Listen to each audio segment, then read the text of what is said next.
Eddie, did Jack have a bit of bother in the scales this morning? No, he just came down. I think his scales upstairs were telling him he was on weight. Came down and was quite surprised that he was very slightly over. Went back up, came back down, and got the number eventually. But weighing at 10 o'clock, normally at 1 o'clock, extra 3 hours to hydrate. Fine, feels fantastic. Had a great camp. Barboza looks like a beast. 31-0, huge on the scales, and it's going to be a very tough fight tomorrow. Interviewed Jamie Moore before the Prograis fight, and he said he thinks after Jack becomes full world champion, he will move up to welterweight. Do you see that as well? Yeah, I mean, he's been 140 for a long time. I feel like anybody who's been around the division for what will be a decade, I guess, coming up. It's a long time. You see it with a lot of fighters that sometimes leave it too late to move up, but it's not like Jack's never really struggled at the weight, especially consistently over time. So obviously he's got work to do at 140. When you make that move, you really need to be strong enough to mix with those guys because they're a stronger crop. And the same when you move to 54. Usyk said only 2 fights left. Who do you want to see him with? I think if Dubois beats Parker, I thought Dubois did decent against Usyk the first time, and I think he's a different kind of fighter now in terms of his confidence and his belief.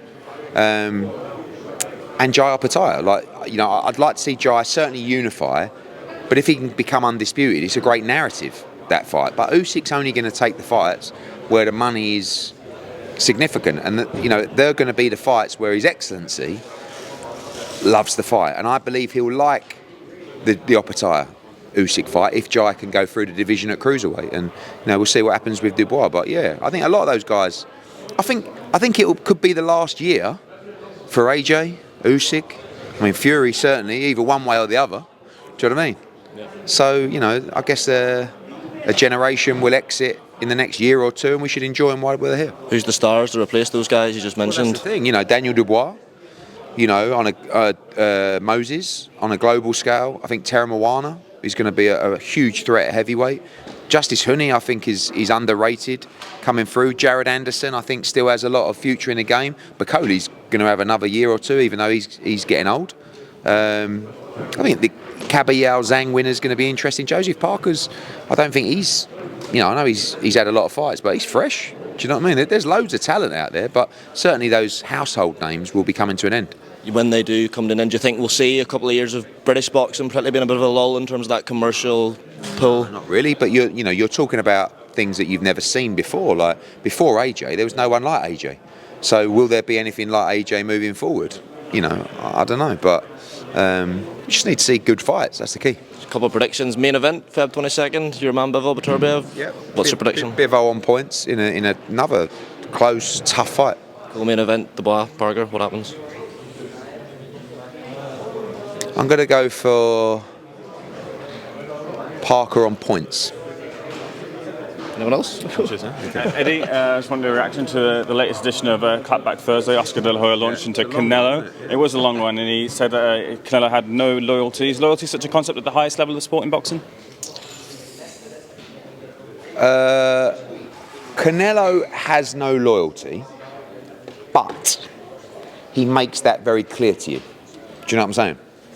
So, by the way, there's a difference between having loyalty in the boxing business and having a loyalty in life. Like, Canelo's a great guy. I think he's but what I don't mind about Canelo chopping and changing is he's pretty honest about the situation.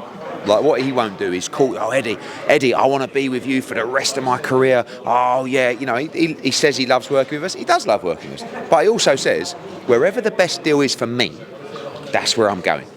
So you know where you stand. Do you know what I mean? And it is what it is. Like, I like loyalty in boxing. It's very rare. But when I do find it, I tell you, I go above and beyond. So if someone actually wants to be loyal to me, I'm going to do I'm going to do a good job anyway. I'm going to do an unbelievable job if you're really with me. Because if you're really with me, I'm really with you, and I won't let you down. But also he's kind of like at the stage in his career where he doesn't really need to be loyal, does he? He's got like 2 or 3 fights left. So yeah, the clapback was a long one. Always entertaining. Edgar Berlanga got some strays as well. Yeah, so I guess that beef will forever be there. But, the good news for us on the Golden Boy side is we have 3 Matchroom Golden Boy fights over the next 7 days. Obviously, Saturday night, Catterall Barboza, and then Shakur against Floyd, and Ortiz against Madrimov. So beef is always entertaining, but let's just keep seeing great fights. The thing you said on the Canelo drives was that Canelo hasn't done enough for the Mexican community. Now, I've seen Canelo do a lot of drives and Christmas drives and giveaways and such, but he felt that by going and having fights in Saudi, he should be having his fights over in Mexico to continue on his legacy. Do you see anything in that? It's not about me, and it's not something that I said, so I don't really know. Just wanted to ask you, Fisher-Allen rematch, what's the latest with it? I think, subject to getting a deal done, I think it's got a great chance. I mean, I had a good meeting with Johnny Fisher the other day. He wants the immediate rematch. Can we make it work and happen with everybody's expectations? That's the key, I think. But when I say if everyone's sensible, that doesn't mean everyone's got to take the money that we want or else. It's just that, like, when you do a show like that, for example, Saturday Fight Night on DAZN, with a good crowd that sells out the Copper Box, 7,000, like the money in the pot is really straightforward. Do you know what I mean? So as long as you can make that work, we got to fight. If we can't make it work, we ain't got to fight. And Johnny will fight someone else. But he wants the fight. So we'll see. Have you met with Dave yet to talk figures? No.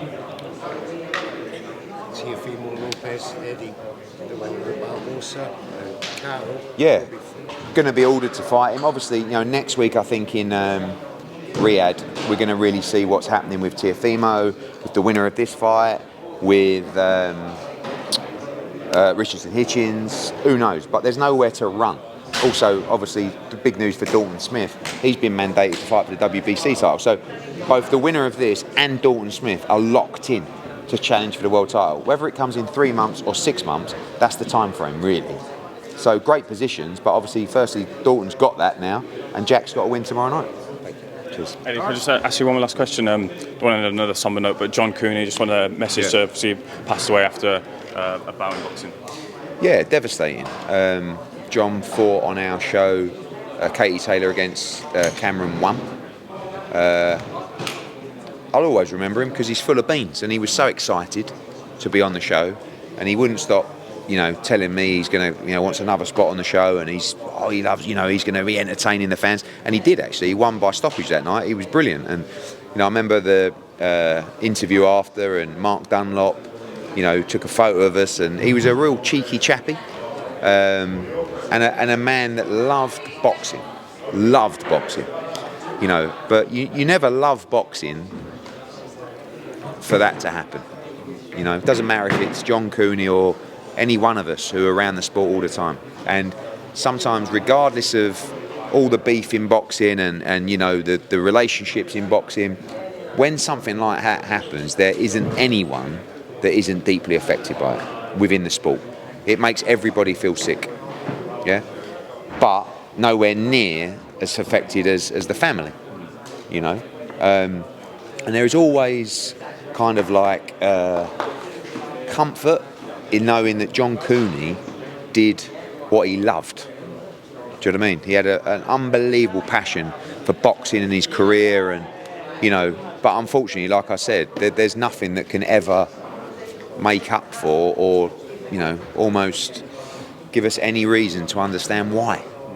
So devastating, and it's one of the real sad parts of the sport that we live in. Boxing does an amazing job for so many people, saves thousands of lives, but every now and again we get a terrible accident and it rocks the world, and no words from me or no words from anyone can ever help heal that pain of people that have lost John, and people who work in boxing as well. So been around it, unfortunately, I've seen these things happen, and it never gets easier and it never makes sense. But our thoughts, of course, with his family, and with Mark Dunlop, his promoter and manager, who loved John Cooney. I mean, wouldn't stop phoning me, asking for opportunities for John Cooney. Got him on the card from Ireland, and then just kept going, and he's devastated as well. And very sad, and God bless. Thank Cheers, you. Ed. Thank you guys. Cheers. Thanks, Matty. Cheers, mate.